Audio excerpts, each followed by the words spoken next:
Hello everyone, welcome back to my YouTube channel. ये जो lecture है ये है लेक्चर नंबर 4 और इस लेक्चर में हम लोग जो है टॉपिक नंबर 2 कवर करने वाले हैं of chapter number 2। Topic number 2 chapter number 2।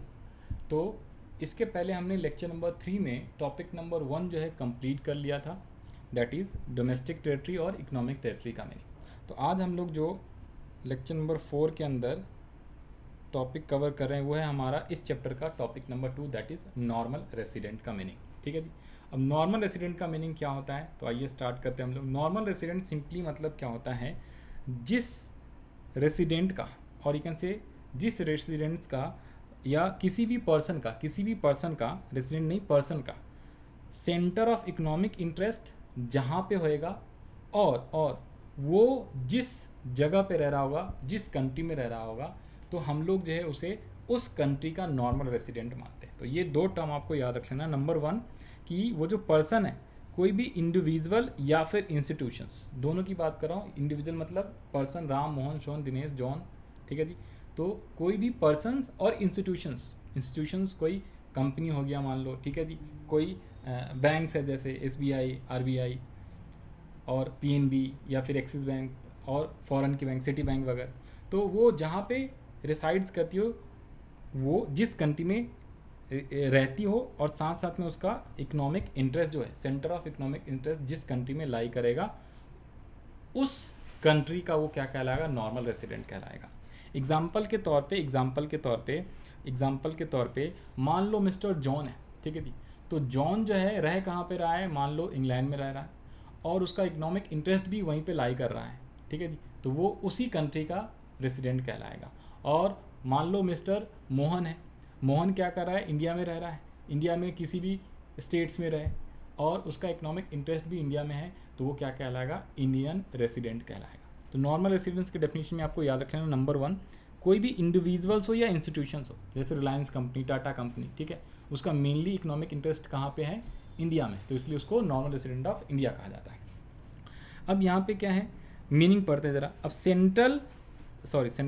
Centre of economic interest का मतलब क्या होता है, तो सेंटर ऑफ इकोनॉमिक इंटरेस्ट का मतलब होता है दो चीज़ें। Number 1, the residents who lives और located within the domestic territory and the residents carries out basic economic activities like earnings, spendings, accumulation from that location. तो अगर मान लो कोई मिस्टर ए है, वो रह भी रहा है इंडिया में और इंडिया में ही कमा रहा है, इनकम अर्न कर रहा है और खर्चे कर रहा है, स्पेंडिंग्स कर रहा है, तो हम ये मानेंगे कि उसका इकोनॉमिक इंटरेस्ट जो है इंडिया ही। लेकिन अगर कोई मिस्टर ए है, ठीक है, मिस्टर ए है, वो चला गया है क्या, फॉरेन, मान लो USA चला गया, वो वहीं पे रहने लगा, वहीं पे इनकम अर्न करता है और वहीं पे वो खर्चे करता है, तो फिर हम उसको क्या कहेंगे, उसका इकोनॉमिक इंटरेस्ट इंडिया नहीं है, उस केस में इकोनॉमिक इंटरेस्ट उसका USA ही माना जाएगा, तो वहाँ का ही उसको रेसिडेंट कहा जाएगा, इंडिया का रेसिडेंट नहीं कहा जाएगा। तो this is simply the meaning of economic interest, ठीक है जी।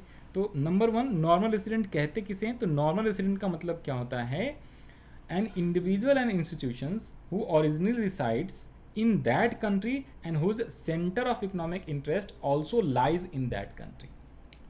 और इकोनॉमिक इंटरेस्ट का मतलब क्या हो गया, तो इकोनॉमिक इंटरेस्ट का मतलब होता है क्या, कि द रेसिडेंट हु लिव्स और located within the domestic territory, with in that domestic territory and वो अर्निंग करे, स्पेंडिंग्स करे and accumulation from that locations करे, तो उसी लोकेशन से, तो जिस लोकेशन में वो रह रहा है और जिस लोकेशन से वो अर्न कर रहा है, जिस लोकेशन में वो अर्न कर रहा है, स्पेंडिंग्स कर रहा है, एक्यूमुलेशंस कर रहा है, तो उसको उसी कंट्री का रेसिडेंट मानते हैं।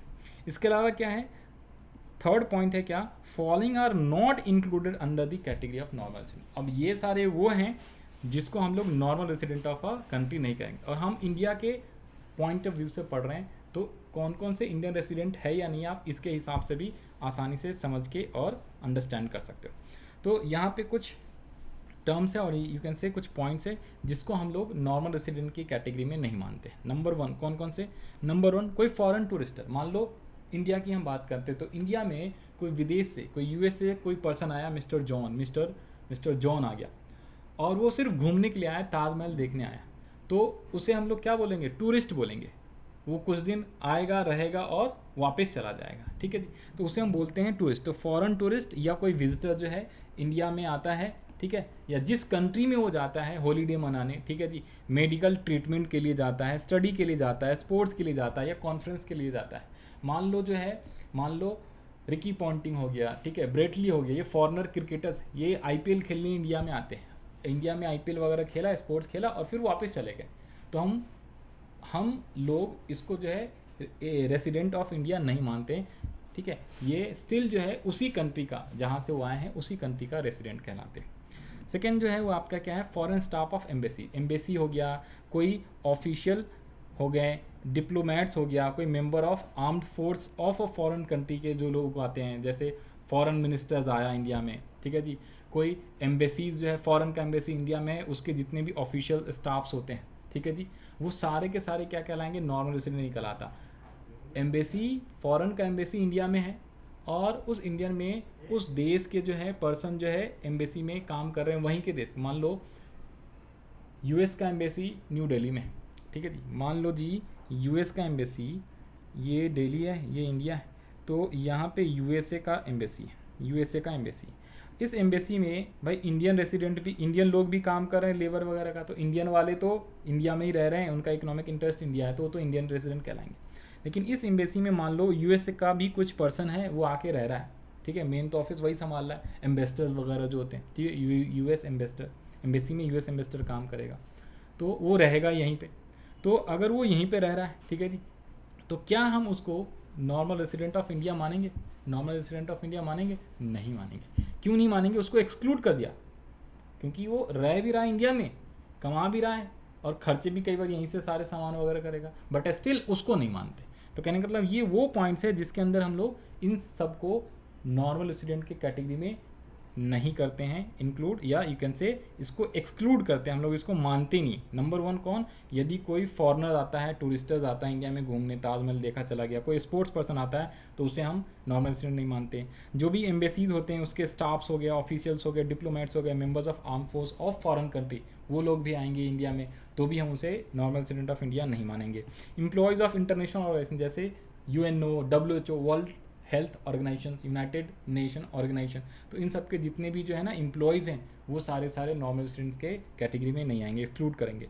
इंटरनेशनल ऑर्गेनाइजेशन, यूएनओ, डब्ल्यूएचओ, ठीक है जी, इसको भी हम लोग जो है normal resident of India category से बाहर रख देंगे।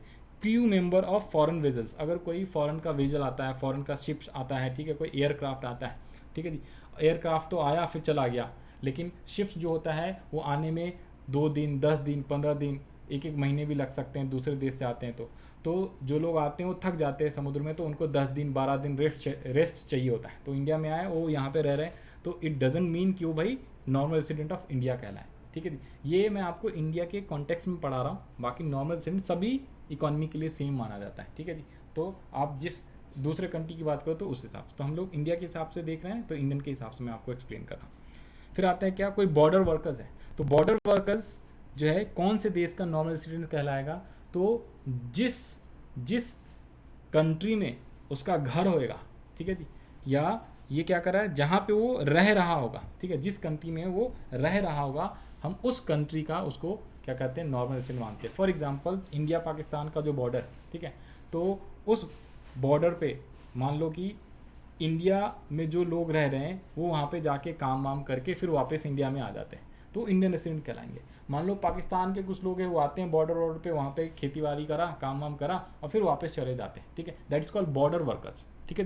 तो वो जो बॉर्डर वर्कर्स हैं वो normal resident of which country कहलाएंगे? तो जहाँ पे वो रह रहे हैं, तो भाई काम वाम करने के बाद वो कहाँ चले जाते हैं? अगर इंडिया में चले जाते हैं तो इंडियन रेसिडेंट कहलाएंगे, पाकिस्तान में चले जाते हैं तो पाकिस्तानी रेसिडेंट कहलाएंगे।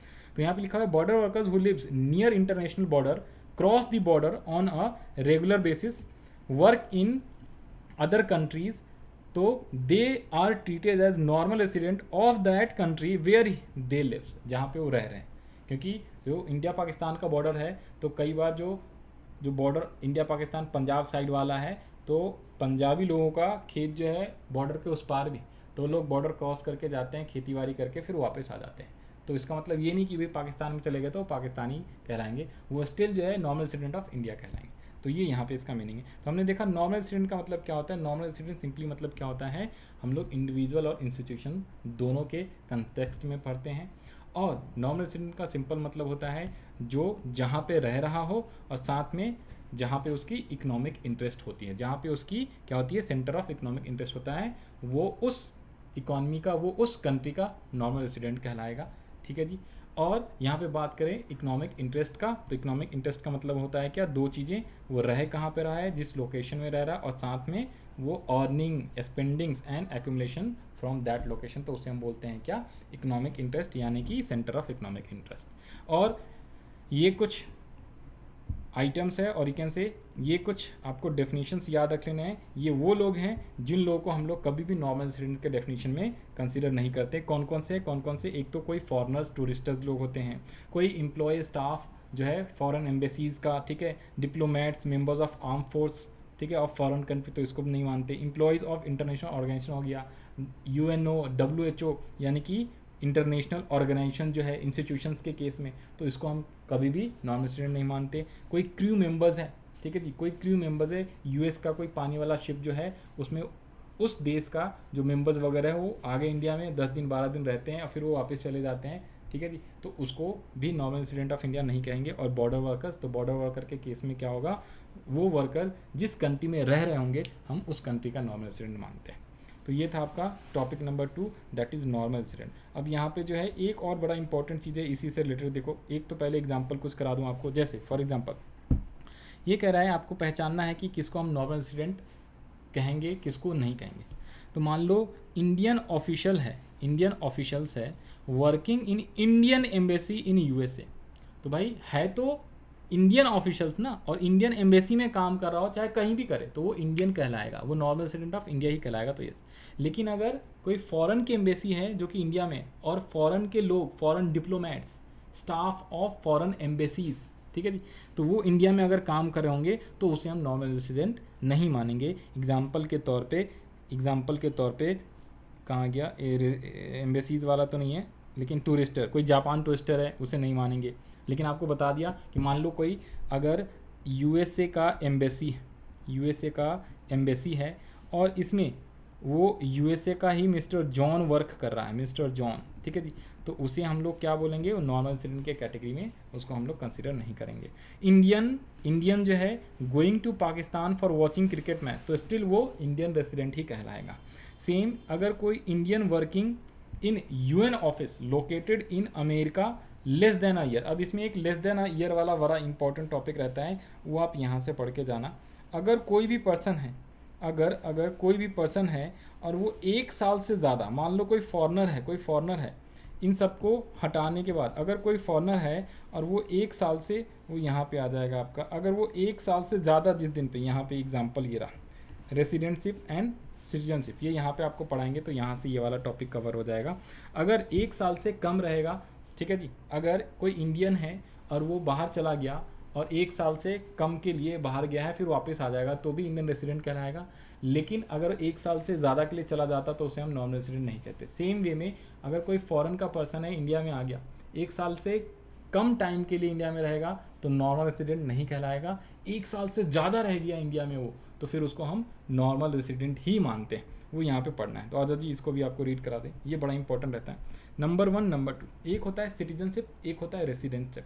सिटीजनशिप और रेसिडेंशियलशिप जो अभी हमने ऊपर पढ़ा नॉर्मल रेसिडेंट, तो उसे कहते हैं रेसिडेंटशिप।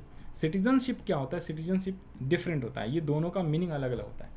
सिटीजनशिप का मतलब क्या होता है कि गवर्नमेंट जो पासपोर्ट रहते हैं ना, आप सिंपल वर्ड में समझो पासपोर्ट, तो इंडिया का पासपोर्ट जिसके पास है उसे हम इंडियन सिटीजन कहेंगे। इसके अलावा भी है अगर मान लो आपने इंडिया में जन्म लिया तो बाय बर्थ जिस कंट्री में आप जन्म लोगे उस कंट्री का आप सिटीजन कहलाते हो। तो अगर आपका जन्म इंडिया में हुआ है तो आप तो सिटीजन ऑफ इंडिया हो।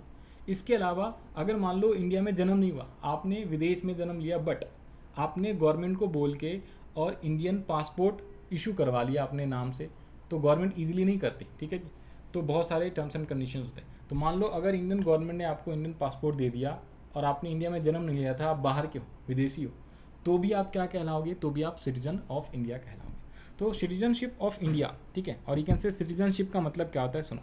तो सबसे पहले सिटीजनशिप की बात करें तो सिटीजनशिप का मतलब क्या होता है, it is a legal concept based on place of birth of a person. Some legal provisions allowed a person to become citizen of India. या तो जिस कंट्री में आपका जन्म हुआ, यानी इंडिया में जन्म लिए हो तो आप सिटीजन ऑफ इंडिया हो।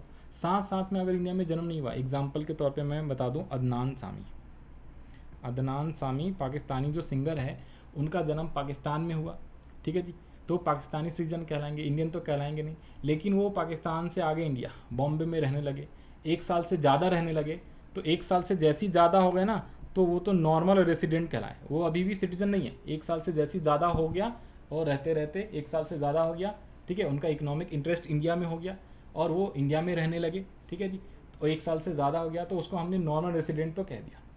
क्या वो अभी सिटीजन बन गए? नहीं। सिटीजन कब बनेंगे वो? जब उन्होंने क्या किया, काफ़ी टाइम तक इंडिया में रहे, 1 साल से भी कई साल ज़्यादा, फिर उसके बाद उन्होंने गवर्नमेंट ऑफ इंडिया को अप्लाई करा। उन्होंने कहा देखो जी, अब मैं पाकिस्तान तो जाऊंगा नहीं कभी भी, इंडिया में ही रह रहा हूँ, सारा खाना पीना रहना यहीं पे हूँ मैं, तो आप मेरे को पासपोर्ट इशू कर दो, आप मेरे को सिटीजनशिप जो है इशू कर दो।